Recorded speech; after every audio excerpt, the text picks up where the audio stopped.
আমি Brazil supporter হইয়া বলতাছি, স্বর্ণেরও ক্ষয় আছে, তবে মেসির ক্ষয় নাই।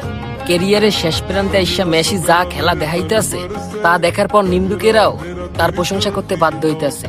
নিন্দুকেরও চুল পরিমাণ জায়গা নেই তাকে নিয়ে নিন্দা করা। ফুটবল খেলার শেষ পর্যায়ে আইসাও মেসি বারবার প্রমাণ দিতেছে সে সর্বকালের সেরা ছিল। বিরোধী দল বারবার চেষ্টা করেও তাকে আটকাতে ব্যর্থ হচ্ছে। তাকে আটকিয়ে রাখা যেন অনেক কষ্টকর। মেসি একটা রত্ন, আর আর্জেন্টিনার পুরো টিমটাই মেসির রত্নের মতো সম্মান দেওয়ার চেষ্টা করতেছে। খেয়াল করে দেখবেন, খেলার ভিতরে যদি কোনো প্লেয়ার মেসিরে ফাউল করে তাহলে আর্জেন্টিনার পুরো টিম দৌড়িয়ে মেসির কাছে আসে। তারাও যে মেসিকে পর্যাপ্ত সম্মান দিচ্ছে এটা তাদের বন্ডিং দেখলেই বোঝা যায়। আমি ব্রাজিল সাপোর্টার হইয়া বলতাছি, স্বর্ণেরও ক্ষয় আছে, তবে মেসির ক্ষয় নাই। কেরিয়ারের শেষ প্রান্তে আইসা মেসি যা খেলা দেখাইতেছে তা দেখার পর নিন্দুকেরাও তার প্রশংসা করতে বাধ্য হইতেছে। নিন্দুকেরও চুল পরিমাণ জায়গা নেই তাকে নিয়ে নিন্দা করা। ফুটবল খেলার শেষ পর্যায়ে আইসাও মেসি বারবার প্রমাণ দিতেছে সে সর্বকালের সেরা ছিল। বিরোধী দল বারবার চেষ্টা করেও তাকে আটকাতে ব্যর্থ হচ্ছে।